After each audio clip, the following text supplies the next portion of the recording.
माँ चलो खाना खा लो। मैं नहीं खाऊंगी। तुझे खाना है तो तू खा ले। वैसे भी तू कौन सा मेरी बात मानता है जो मैं तेरी बात मानूं? मंत्री जी सारे उपहार लेकर जंगल की ओर निकल पड़ते हैं।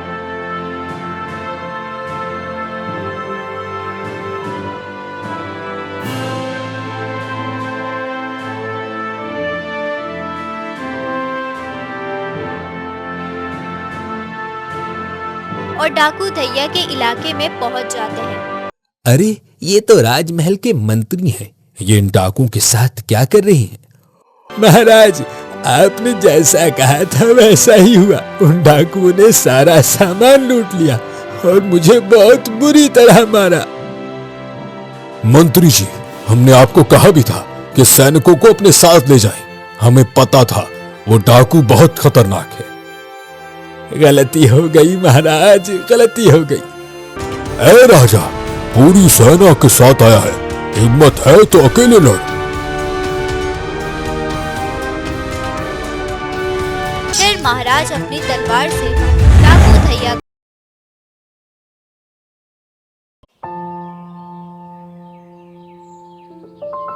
रवि अपनी बूढ़ी माँ के साथ रहता था। वैसे तो रवि कोई काम नहीं करता था, परंतु उसे मछलियां पकड़ने का बहुत शौक था और मछलियां बेचकर वो अपना घर चलाता था।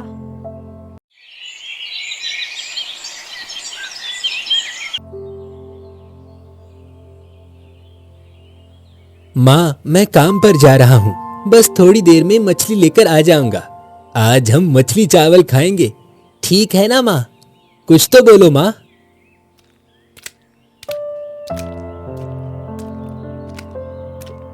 जब देखो मछलियां पकड़ने चला जाता है। कब तक ऐसा चलता रहेगा?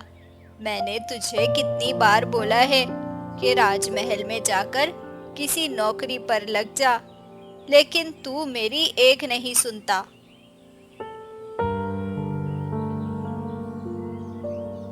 अरे माँ तुम तो ऐसे कह रही हो जैसे मैं कुछ कमाता ही नहीं हूँ। ये मछलियाँ पकड़कर मैं बेचता हूँ, इससे कितनी अच्छी कमाई होती है। और दूसरी बात, जब मैं चाहता हूँ चला जाता हूँ, जब मैं चाहता हूँ घर वापस आ जाता हूँ। देख रवि, अगर तू इसी तरह अपनी मनमानी करेगा तो मैं इस घर को छोड़कर चली जाऊंगी। क्या माँ, काम पर जाते समय ही ऐसी बातें क्यों करती हो? देखो अभी मैं कोई बहस नहीं चाहता। अभी मैं काम पर जा रहा हूँ, जब घर वापस आऊंगा फिर हम इस बारे में बात करेंगे। ऐसा कहकर रवि मछलियां पकड़ने चला जाता है। पता नहीं ये लड़का मेरी बात कब समझेगा। अगर ये इसी तरह मछलियां पकड़ता रहा तो कोई लड़की इससे शादी नहीं करेगी।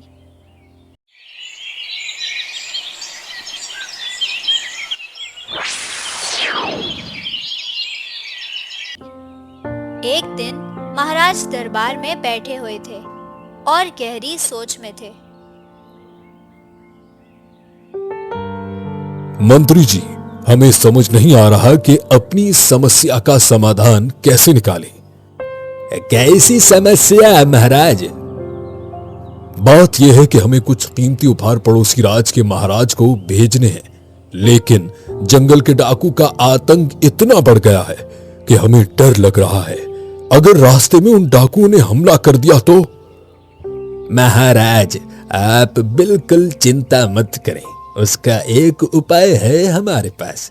देखें, हमें ऐसा आम व्यक्ति बन के जाना होगा कि किसी को शक ना हो कि हम कीमती सामान लेकर जा रहे हैं, और ये काम किसी एक बंदे को करना होगा। लेकिन इतना जोखिम भरा काम कौन करेगा? हम हैं ना महाराज, हम तो आपके लिए अपनी जान की बाजी भी लगा सकते हैं। आप बिल्कुल निश्चिंत हो जाए महाराज। हा हा हा हा हा। मंत्री हो तो आप जैसा, आपने तो हमारी सारी चिंता ही दूर कर दी।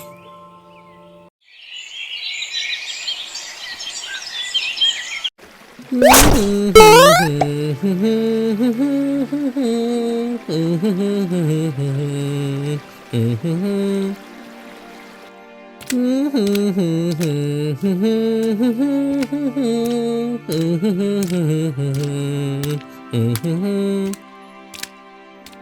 ले लो, मछली ताजा ताजा मछली।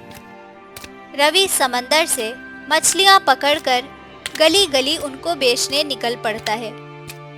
तभी रवि की पड़ोसन सुषमा उसको आवाज लगाकर कहती है, अरे रवि बेटा, ये मछली क्या भाव दी है?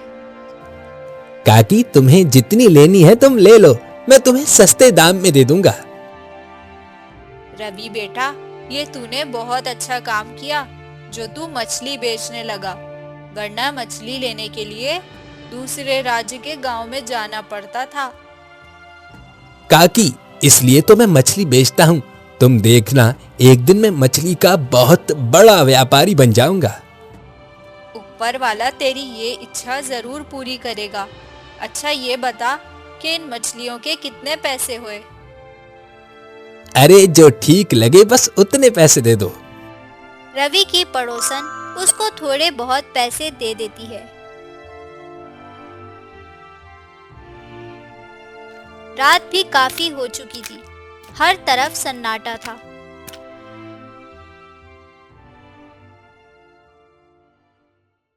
उस राज्य के जंगल में एक चालबाज डाकू का राज था, जिसका नाम डाकू धैया था। डाकू धैया का आतंक इतना ज्यादा था कि कोई भी उस राज्य के जंगल से गुजर कर नहीं जाता था। डाकू धैया का एक चेला भी था, जिसका नाम चंदू था। अरे हे चंदू, ये मंत्री आजकल कहाँ गायब है? सरकार, पता नहीं ये मंत्री कहाँ गायब है, हमारी तो कोई खबर ही नहीं ली उसने। लगता है इस मंत्री के पर निकल आए हैं, जो डाकू धैया को अनदेखा कर रहा है। डाकू धैया अपने चेले से बातें कर ही रहा था कि तभी वहां मंत्री जी पहुंच जाते हैं। मंत्री जी भी उन डाकुओं के साथ मिले हुए थे। सरकार, हमारी क्या मजाल कि हम आपको अनदेखा करें। सरकार, देर से आने के लिए माफी, परंतु बहुत बड़ी खबर लाया हूँ। बताओ, अब क्या खबर लाए हो?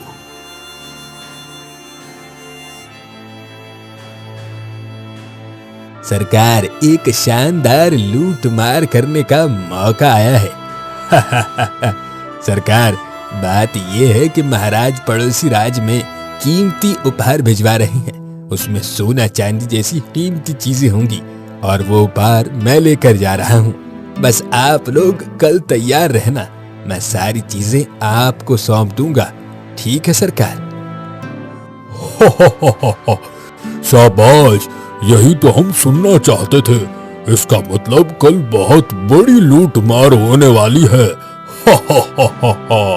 बहुत लाजवाब काम किया है तुमने मंत्री। हम तुमसे वादा करते हैं, कल की लूट मार में से तुमको तुम्हारा हिस्सा जरूर मिलेगा। धन्यवाद सरकार, धन्यवाद। यही तो बात है कि आप अपने साथ साथ हमारा भी सोचते हैं। कल आप तैयार रहना सरकार, अभी मैं चलता हूँ। ऐसा कहकर मंत्री जी वहां से चले जाते हैं। रात भी काफी ज्यादा हो चुकी थी।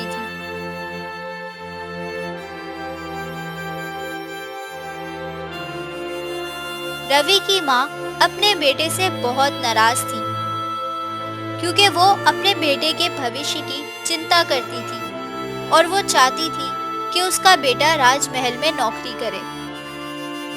परंतु रवि अपना खुद का व्यापार करना चाहता था और इसी कारण वो राजमहल में नौकरी नहीं करना चाहता था। माँ, चलो खाना खा लो। मैं नहीं खाऊंगी, तुझे खाना है तो तू खा ले। वैसे भी तू कौन सा मेरी बात मानता है जो मैं तेरी बात मानूं? माँ, अगर तुम खाना नहीं खाओगी तो बीमार पड़ जाओगी। अच्छा है, मैं बीमार पड़ जाऊं। देखना, जिस दिन मैं मर जाऊंगी उस दिन तेरे सर से बोझ हट जाएगा। माँ, कैसी बातें कर रही हो? इस तरह की बातें मत करो माँ। मछली पकड़ने के काम में कुछ नहीं रखा। तू कब तक इस तरह मछलियाँ बेचता रहेगा? तू राजमहल में नौकरी पर लग जा, तो मैं कोई सुंदर सी लड़की देखकर तेरी शादी करवा दूंगी। देख रवि, तुझे मेरी बात माननी पड़ेगी।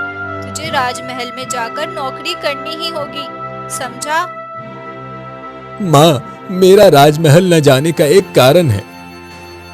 तेरी उम्र के सभी लड़के राजमहल में नौकरी कर रहे हैं, और तेरा वहाँ नौकरी ना करने का क्या कारण है? मुझे बता। देखो माँ, बात यह है कि वो मंत्री मुझे नहीं पसंद। वो एक बदमाश आदमी है। वो मुझे राजमहल में ज्यादा दिन टिकने नहीं देगा। मेरी कोई ना कोई गलती निकाल कर मुझे राजमहल से निकलवा देगा। इसीलिए मैं वहां नहीं जाना चाहता। चलो अब आ जाओ और मेरे साथ खाना खाओ। अपनी माँ को सारी बात बताकर रवि बिल्कुल निश्चिंत हो जाता है, लेकिन उसकी माँ अब भी यही चाहती थी कि रवि मछली पकड़ने का काम छोड़कर राजमहल में नौकरी करे।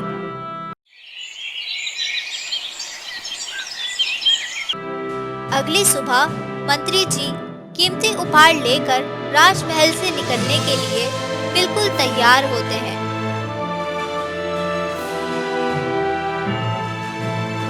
मंत्री जी, हम आपको अकेले कैसे भेज सकते हैं? आपकी जान को खतरा हो सकता है। आप ऐसा करें कि सैनिकों को अपने साथ ले जाएं। आप चिंता मत करें महाराज, हमें कुछ नहीं होगा। हम अपनी जान पे खेलकर उन कीमती उपहार को दूसरे राज्य में देकर ही आएंगे। मंत्री जी, आप हमारे लिए बहुत खास हैं। ये कीमती उपहार से भी ज्यादा खास हैं आप। उन डाकू ने आपको कुछ कर दिया तो? अरे महाराज, आप बिल्कुल परेशान मत हो, हमें कुछ नहीं होगा। अच्छा, अब चलते हैं। ठीक है, हम आपको नहीं रोकेंगे। आप जाएं मंत्री जी, हमें आपकी वापसी का इंतजार रहेगा। मंत्री जी सारे उपहार लेकर जंगल की ओर निकल पड़ते हैं।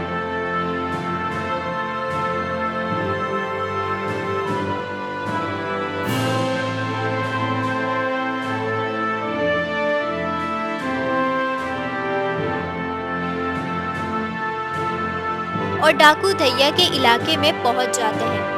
रवि भी वहां से गुजर रहा था। वो मंत्री जी को डाकुओं के साथ देख लेता है। अरे, ये तो राजमहल के मंत्री हैं। ये इन डाकुओं के साथ क्या कर रहे हैं? आओ आओ मंत्री जी, आपका ही इंतजार हो रहा था। बड़ी देर कर दी आने में। अरे सरकार, आपकी जय हो। बस क्या बताऊं सरकार, महाराज मुझे अकेले आने ही नहीं दे रहे थे। बड़ी मुश्किल से जान छुड़ा के आया हूं, वरना वो तो मेरे साथ अपनी पूरी सेना भेज रहे थे। तो आने देते उनको भी। अगर वो आ जाते तो जिंदा बच के नहीं जाते। उन्हें काट के नदी में फेंक देते हम। सरकार, क्यों अपने हाथ गंदे करने? मैं हूं ना, मैं आपको ये सब इतनी आसानी से सौंप रहा हूं, तो फिर दंगा फसाद क्यों करना?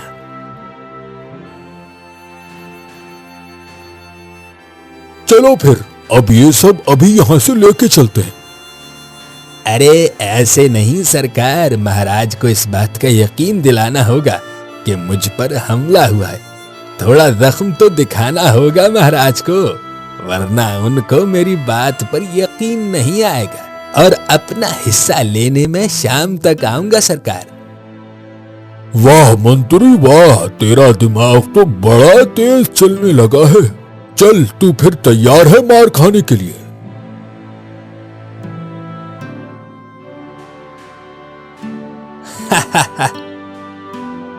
सरकार, थोड़ा धीरे मारना। फिर डाकू धैया और उसका चेला चंदू मंत्री जी की खूब पिटाई करते हैं।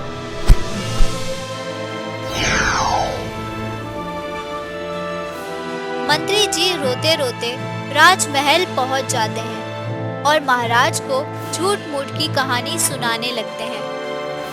महाराज, आपने जैसा कहा था वैसा ही हुआ। उन डाकुओं ने सारा सामान लूट लिया और मुझे बहुत बुरी तरह मारा। मंत्री जी, हमने आपको कहा भी था कि सैनिकों को अपने साथ ले जाएं। हमें पता था वो डाकू बहुत खतरनाक है। गलती हो गई महाराज, गलती हो गई। कोई बात नहीं, आप बिल्कुल ठीक हैं। हमारे लिए यही बहुत बड़ी बात है। महाराज, वो डाकू तो मुझे काट कर नदी में फेंकने की बात कर रहे थे। मैंने उनको कहा कि ऐसा मत करो, वरना महाराज को लगेगा कि मैं चोरी करके भागा हूं। तब जाके उन्होंने मुझे छोड़ा, ताकि आपको पता चले कि जंगल में उन डाकुओं का कितना राज चलता है। मंत्री जी महाराज के सामने ढोंग रचा रहे थे, परंतु महाराज मंत्री जी की झूठी बातों पर विश्वास कर लेते हैं।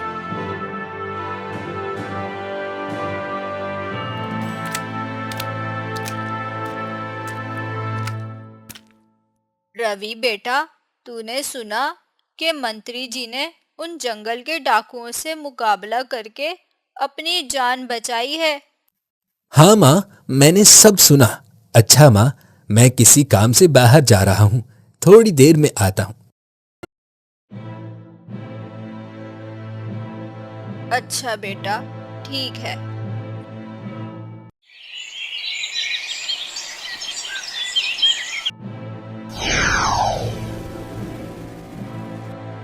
रवि राजमहल पहुंच जाता है और महाराज को मंत्री जी के बारे में सारी बातें बता देता है। ये तुम क्या बक रहे हो? मंत्री जी हमारे बहुत खास हैं, वो ऐसा बिल्कुल नहीं कर सकते। महाराज, अगर आपको मुझ पर यकीन नहीं तो आज शाम को जंगल में मंत्री जी अपना हिस्सा उन डाकुओं से लेने वाले हैं। आप खुद चलकर अपनी आंखों से देख सकते हैं कि मंत्री जी कितने बड़े धोखेबाज हैं। ठीक है, हम तुम्हारे साथ जरूर जाएंगे, परंतु अगर ये सब झूठ हुआ तो हम तुमको सारी जिंदगी काल कोठरी में बंद करके रखेंगे। रवि महाराज और सैनिकों को लेकर जंगल की ओर निकल पड़ता है।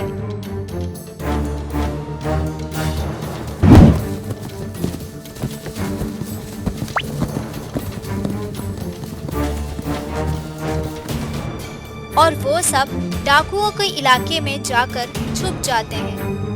मंत्री जी डाकू धैया से अपना हिस्सा लेने के लिए आने वाले थे और रवि महाराज को मंत्री जी का असली चेहरा दिखाना चाहता था। मंत्री जी डाकू धैया के पास आ जाते हैं और अपना हिस्सा मांगने लगते हैं। सरकार, लाइए मेरा हिस्सा मुझे दे दीजिए। तभी राजमहल के सैनिक चारों तरफ से मंत्री जी और डाकू धैया के साथियों को घेर लेते हैं। मंत्री जी, हमने आपके ऊपर विश्वास किया और आपने हमारे साथ ही धोखा किया।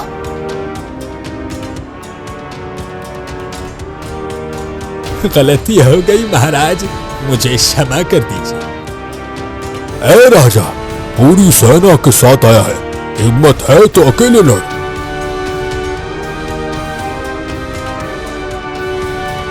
ये सुनकर महाराज को बहुत गुस्सा आ जाता है।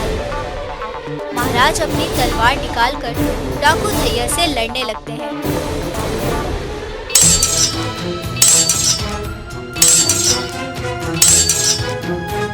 फिर महाराज अपनी तलवार से डाकू धैया का सर धड़ से अलग कर देते हैं। महाराज, मुझे मत मारना, मुझे क्षमा कर दे। इस गलती की सजा मिलेगी, माफी नहीं। सैनिकों, इन सबको ले जाकर महल की काल कोठरी में बंद कर दो।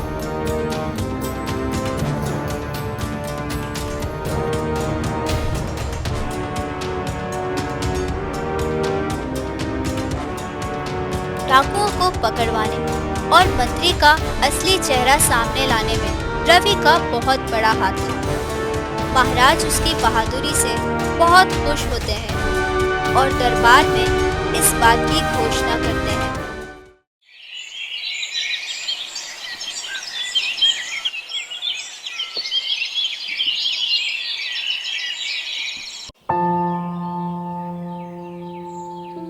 रवि, हम तुम्हारी इस बहादुरी से बहुत खुश हुए हैं और तुम्हें 1000 सोने की अशरफियां इनाम में देना चाहते हैं। महाराज, आपका बहुत बहुत धन्यवाद। धन्यवाद तो तुम्हारा करना चाहिए जो तुमने उस जंगल के डाकुओं को पकड़वाया।